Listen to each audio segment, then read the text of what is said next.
Ce petit gars ici est le NAS le plus ridicule que j'ai jamais rencontré. C'est si petit et c'est en fait sans fil. Comme ces câbles, je peux les retirer complètement. Et regarde ça, ce NAS est toujours en service. Vous pensez que ce n'est pas un NAS? Si, c'en est un. Et c'est absolument ridicule. Laissez-moi vous montrer ce que ce gars peut faire. Allons-y. L'octroi de licence Windows est bon marché et facile avec cookies.com. Et si vous utilisez le code TN20, vous bénéficiez d'une remise supplémentaire. Terminez l'achat, copiez la clé et collez-la dans les paramètres d'activation. Et voilà, c'est tout. Découvrez également leur licence Microsoft Office 19 et utilisez le même code TN20 pour bénéficier d'une remise supplémentaire. Découvrez cookies.com dans la description de la vidéo ci-dessous. Il s'agit donc de la société Unify Drive UT2. Et vous pouvez le vérifier dans la description de la vidéo si vous le souhaitez. Les liens là-dedans. Il s'agit d'un projet Kickstarter, mais il y a une petite mise en garde. C'est l'un de ces produits qui va certainement être lancé. La boîte est ici. Toutes les pièces sont là. Tout est peaufiné. Ce n'est pas juste une unité de pré-production ou autre. Jetons un œil à l'aperçu de tout cela. Comme vous pouvez le voir, j'ai branché le port LAN et la prise d'alimentation USB-C. Mais je vais juste le retirer pour que vous puissiez voir ce qui se passe ici. Nous avons donc un petit bouton d'alimentation et un voyant LED à l'intérieur. Ensuite, nous avons un bouton d'alimentation USB-C. Cela sert uniquement à charger. Et puis il y a un tout petit robot pour réinitialiser également. Port LAN. Il s'agit d'un LAN de 2,5 gigabits, pas d'un gigabit. Nous avons un bouton de copie sur le côté, qui, si vous appuyez 2 fois, copiera automatiquement tout ce qui se trouve sur votre carte SD dans le dossier souhaité. Je vous montrerai cela dans une minute. Et ici, nous avons le bouton Wi-Fi sans fil pour activer la connectivité Wi-Fi si vous le souhaitez. À l'arrière de l'appareil, nous avons une petite vis ici. Et puis il y a 2 emplacements Monsieur 2 à l'intérieur où vous pouvez mettre tous les Monsieur 2 que vous voulez vraiment. Il s'agit d'un emplacement PCA Gen 3 et d'une voix par type de Monsieur 2. Mais en regardant ce que ce lecteur peut faire, X4 ou quelque chose comme ça, si vous avez PCA Gen 4 dessus, il peut le prendre en charge, mais il ne fonctionnera tout simplement pas à des vitesses PCA Gen 4, si cela a du sens. Et puis, en bas de l'appareil, nous avons un emplacement pour carte CF Express. Nous avons un emplacement pour carte SD. J'ai déjà une carte SD à l'intérieur. Ensuite, nous avons un port USB de type A et un port USB de type C. Alors, comme vous pouvez le voir, il y a quelques voyants lumineux ici. C'est déjà un NAS en cours d'exécution, n'est-ce pas? Je peux donc m'y connecter. Donc, si j'ouvre mon smartphone, je vais sur l'application Unify et je vais la charger. Vous pouvez voir que je l'ai connecté. Il indique une erreur avec le Wi-Fi car il n'y a pas de connexion Internet. Alors laissez-moi juste brancher ça parce que c'est comme ma connectivité LAN là-dedans. Donc, il capte réellement Internet et regardez à quelle vitesse. Boum, regardez ça, déjà changé, tout est fait. Connectivité saine, la connexion est tellement rapide, d'accord? La raison pour laquelle c'est si incroyable, c'est parce que c'est complètement portable et qu'il y a une batterie à l'intérieur. Ils disent donc que cela peut durer jusqu'à 30, 60 minutes selon ce que vous en faites. Mais si vous êtes un créateur, par exemple, vous êtes sur un plateau, vous voulez sauvegarder certaines données ou les envoyer à votre éditeur. Insérez votre carte SD. Appuyez 2 fois sur le bouton. La copie se fait automatiquement. Tu as entendu ça? Bip bip, bip. Maintenant, si j'appuie simplement 2 fois sur le bouton, j'écoute ça. Il émet 2 bips. Il me fait savoir que j'ai commencé à copier toute la carte SD. Je n'ai pas grand-chose dedans. Dans 1 minute, il va émettre à nouveau 2 bips. Et cela signifie que toute cette carte SD est copiée. C'est fait. Il ne reste plus rien à copier. Allons-y. Ok. Il a BIPE accent aigu 3 fois. Donc si je dois aller dans mes fichiers, nous allons dans les fichiers. J'ai créé un dossier de sauvegarde de la carte SD numéro 1 ici. Et voilà, c'est déjà là. Si je vais ici, je peux voir qu'il n'y a pas de photo. Mais si je vais en mode privé et que je peux voir tous les clips et les métadonnées de tous les clips qui se trouvaient sur la carte SD, ils ont simplement été copiés.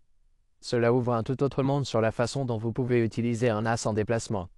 D'accord. Et vous pouvez également éditer à partir de cela car il prend en charge le LAN 2,5 gigabits, ce qui signifie des vitesses de transfert. Nous vérifierons cela dans 1 minute. Je vais être assez rapide. C'est vraiment cool. Comme vous pouvez le voir, il y a un petit ventilateur à l'intérieur, mais c'est très, très silencieux. Et ce n'est pas vraiment plus gros que votre smartphone, en fait. Je veux dire, celui-ci est une grande dalle d'un téléphone robuste que j'utilise pour certaines de ces démonstrations ici. Mais regardez ça, c'est essentiellement la même taille. Le revêtement en caoutchouc qui l'entoure sert uniquement à des fins de protection.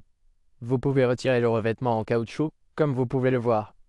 Et puis, c'est juste un très joli boîtier métallique de NAS, vraiment. Je ne vais pas entrer dans tous les détails de ce que ce gars peut faire, car je vais juste effleurer la surface de toutes les fonctionnalités et de ce qu'il peut faire. Je recommande vivement d'aller voir NAS Compare Robbie à partir de là. Il va approfondir le sujet et il y a d'autres vidéos à ce sujet. Donc si ça vous intéresse, je vais mettre un lien vers sa chaîne dans la description de la vidéo ci-dessous pour que vous puissiez y jeter un œil. Mais je veux juste vous montrer ce que ce NAS est capable de faire en tant que créateur. Maintenant, il y a quelque chose. Je vous ai déjà montré la sauvegarde automatique de la carte SD. Et si je regarde l'écran ici, je les ai ici. Donc, si je vais dans ce même dossier, je peux voir tout ce qui s'y trouvait. Il est également livré avec un convertisseur CF Express type A vers type B, ce qui signifie que si vous utilisez l'une de ces cartes, vous pouvez simplement l'insérer là-dedans et même y brancher votre type B. Maintenant, si je le voulais, je pourrais en fait connecter un autre disque dur. Comme si vous aviez un autre disque dur portable. Vous pensez, oh, mon Dieu, je dois le connecter d'une manière ou d'une autre. Je vais simplement le connecter à ce port USB-C. Maintenant, si je vais sur l'application, je peux voir qu'il est connecté. Je vais donc dans mes fichiers et sur le côté, je peux voir les périphériques externes. Et j'ai cet Orico connecté. Et je peux cliquer dessus. Je peux voir tout ce qui se passe. Qu'est-ce qu'il y a sur ce disque dur de mon téléphone? Ok, disons que je veux copier ce type. Ok, donc je vais appuyer sur déplacer. Je vais le mettre sur Monsieur 2 dans leur NAS sans fil.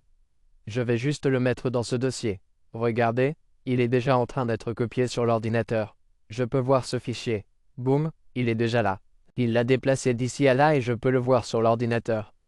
Et si je veux le lire et j'appuie simplement dessus et voilà, je peux simplement le lire directement depuis le NAS. En copiant à partir de ce dossier USB-C, j'ai vu des transferts entre 100 et 200 mégaoctets par seconde. Il copie 130, 146 mégaoctets par seconde, 160 mégaoctets par seconde. L'application, au fait, il existe certaines applications NAS qui sont un peu douteuses. Celui-ci est tout simplement fantastique.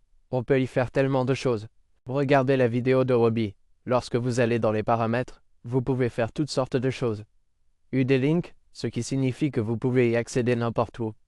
Si vous le configurez, vous savez, comme un NAS, cela peut être un cloud privé.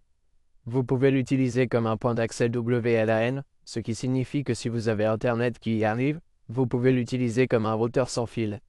Maintenant, il ne sera pas aussi bon que certains de vos routeurs Wi-Fi car il n'a pas d'aussi bonnes antennes, mais il peut être utilisé comme ça.